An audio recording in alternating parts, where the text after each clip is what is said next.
Balu, hello. Hi. ഇന്ന് നമ്മൾ ഏത് വണ്ടിയാണ് റിവ്യൂ ചെയ്യുന്നത്? ഗ്യാരേജിൽ നോക്കാം. ഓക്കെ, ഏത് വണ്ടിയാണ് നോക്കുന്നത്? ജീപ്പ് എഫ് സി എടുക്കാം. ഓക്കെ, ഇന്ന് ഈ വാഹനം ഞാൻ റിവ്യൂ ചെയ്യാനുള്ള കാരണം നമ്മുടെ ചെറുപ്പത്തിൽ നമ്മുടെ നാട്ടിൽ ഒരുപാട് സുലഭമായി കണ്ടിരുന്ന ഒരു വാഹനമാണിത്. അതായത് ഒരു 90s അന്ന് നമ്മൾ ഈ വാഹനം കാണുമ്പോൾ ഇതിലെന്താണ് ജീപ്പ് എന്ന് എഴുതിയിരിക്കുന്നത് നോക്കിയിരിക്കുമായിരുന്നു. കാരണം നമ്മൾ കണ്ട ജീപ്പ് അന്ന് മഹീന്ദ്രയുടെ ജീപ്പാണ്. ഈ ഒരു വാഹനത്തിൽ എന്തിനാണ് ജീപ്പ് എന്ന് എഴുതിയിരിക്കുന്നത് അന്ന് മനസ്സിലായിട്ടില്ല. പക്ഷേ പിന്നീടാണ് മനസ്സിലായത് ഇത് വില്ലീസിൻ്റെ ജീപ്പ് എഫ് സി എന്ന് പറയുന്ന മോഡലാണ്. അവർ 1956 ലോഞ്ച് ചെയ്ത ഒരു വാഹനമാണിത്.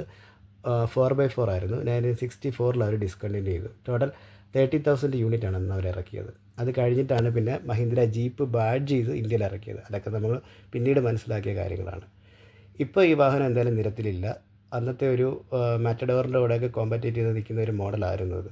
പക്ഷേ ഇപ്പോൾ ഇത് പലരും എടുത്ത് കസ്റ്റമൈസ് ചെയ്ത് നല്ല വൃത്തിയായിട്ട് കൊണ്ടു നടക്കുന്നതായിട്ട് നമുക്ക് മനസ്സിലാക്കാൻ കഴിഞ്ഞിട്ടുണ്ട്.